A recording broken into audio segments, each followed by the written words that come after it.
हम सब रावण को एक खलनायक के तौर पर जानते हैं, है ना? 10 सिरों वाला एक असुर। पर क्या उसकी कहानी बस इतनी ही सीधी सादी है? आज हम समय में थोड़ा पीछे चलेंगे और रावण के जन्म के उस रहस्य से पर्दा हटाएंगे जो अच्छाई और बुराई की हमारी समझ को सच में चुनौती देगी। तो सबसे बड़ा सवाल यही है कि क्या रावण हमेशा से ही एक राक्षस था या फिर हालात, उसका वंश और उसकी इच्छाओं ने मिलकर उसे वो बनाया जो वो बना? चलिए इस आम सोच को थोड़ा खुरेदते हैं और सच की तह तक पहुंचते हैं। देखिए, रावण के किरदार में ये जो विरोधाभास है ना, यही उसे इतना दिलचस्प बनाता है। अरे एक तरफ तो वो एक महान विद्वान था, भगवान शिव का बहुत बड़ा भक्त, और दूसरी तरफ एक ऐसा क्रूर राजा जिसके नाम से ही सब कांपते थे। बस यही पहेली है जो हमें उसकी पैदाइश की कहानी की तरफ खींचती है। इस पूरी कहानी को ठीक से समझने के लिए हमें इसकी जड़ों तक जाना होगा। और रावण का वंश शुरू होता है महान और पूजनीय ऋषियों से। ये बात सुनकर शायद थोड़ी हैरानी हो। रावण का वंश पता है कहां से शुरू होता है? खुद सृष्टिकर्ता ब्रह्मा से। उनके बेटे थे महान ऋषि पुलस्त्य और उनके बेटे थे ज्ञानी विश्रवा। मतलब रावण के खून में दिव्यता भी थी और ज्ञान भी।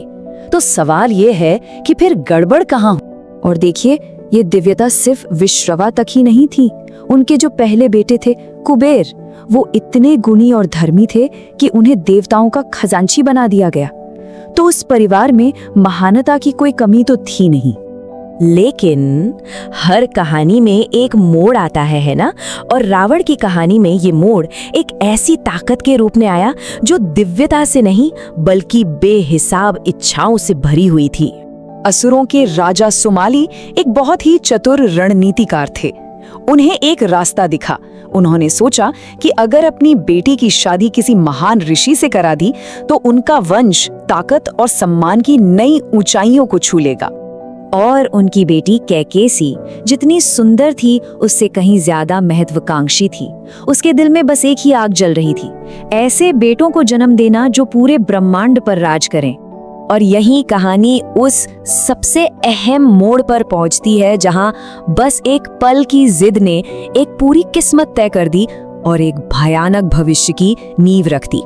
कैकसी ने ऋषि विश्रवा के सामने अपनी मांग रख दी कि उसे एक सर्वशक्तिमान बेटा चाहिए, और वो भी अभी के अभी। वो इंतजार करने के लिए बिल्कुल तैयार नहीं थी। लेकिन असली समस्या समय की थी।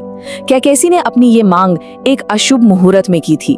मतलब एक ऐसा समय जब ब्रह्मांड की ऊर्जाएं किसी नेक आत्मा के जन्म के पक्ष में बिल्कुल नहीं थी। ऋषि विश्रवा ने उन्हें चेतावनी दी, बहुत समझाया, लेकिन कैकेयी की जिद के आगे उनकी एक न चली। वो मान गए और बस उसी पल विनाश के बीज बो दिए गए।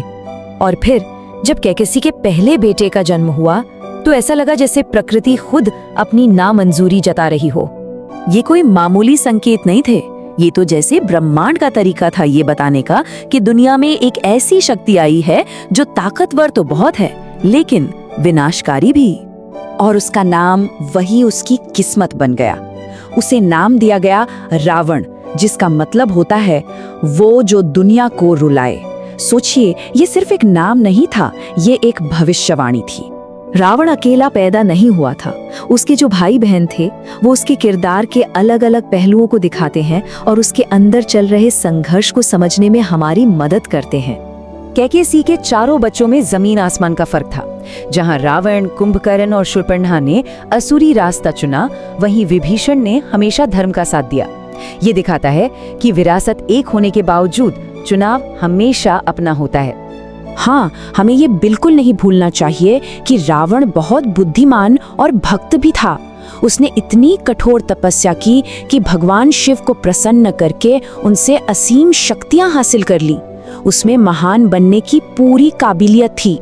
लेकिन इन वरदानों के साथ एक चेतावनी भी मिली थी, एक भविष्यवाणी कि रावण की सबसे बड़ी ताकत यानी उसका ज्ञान और उसकी शक्ति वही उसके पतन की वजह बनेगी अगर उसने अपने अहंकार को खुद पर हावी होने दिया।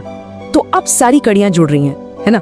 एक महान विरासत, एक महत्वाकांक्षी माँ, एक अशुभ समय पर जन्म और बेहिसाब शक्ति, ये सब मिलकर एक तानाशाह बनने का नुस्खा ही तो बनाते हैं। तो बात साफ है, रावण जन्म से बुरा नहीं था, वो असल में कई ताकतों के मेल का नतीजा था। एक महान विरासत, एक गलत समय पे जन्म और एक ऐसा अहंकार जिस पर कोई काबू नहीं था। इन तीनों ने मिलकर उस रावण को बनाया जिसे हम जानते हैं। रावण की कहानी से एक बहुत शक्तिशाली सबक मिलता है। सिर्फ शक्ति का होना महानता नहीं है, असली महानता तो तब आती है जब शक्ति के साथ विनम्रता और धर्म का संतुलन हो। तो हम इस विश्लेषण को एक आखिरी सवाल के साथ खत्म करते हैं। आखिर ज्यादा कीमती क्या है, वो शक्ति जो हासिल की जाती है या वो अहंकार जिसे छोड़ दिया जाता है? रावण की कहानी हमें इस सवाल पर बहुत गहराई से सोचने पर मजबूर करती है।